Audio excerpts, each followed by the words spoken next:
Hi అండి. ఈరోజు చపాతీలోకి కుర్మా చేసుకుందాం. దానికోసం పట్టా, లవంగా, ఒక ఆనియన్, 2 టమాటాలని మిక్సీకి వేసుకుందాం.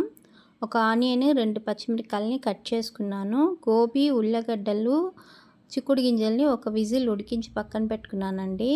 ఇప్పుడు బాండి పెట్టుకొని కొంచెం పట్టా, లవంగా వేసుకొని కట్ చేసుకున్న పచ్చిమిర్చి, ఆనియన్, కరివేపాకు కూడా వేసుకొని ఫ్రై చేసుకుందాం.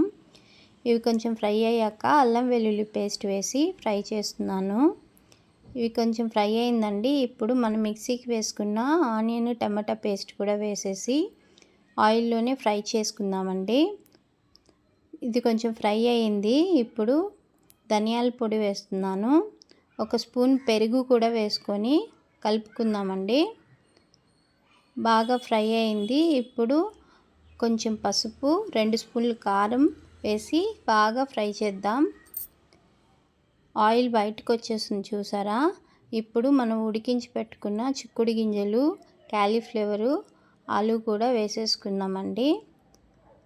ఒకసారి కలిపి ఉప్పు కూడా వేసేసుకుందాం. సరిపడినంత ఉప్పు వేసేసుకొని కొంచెం వాటర్ పోసుకొని ఒకసారి కలిపేసుకొని మూత పెట్టేసి సిమ్ చేసేద్దామండి.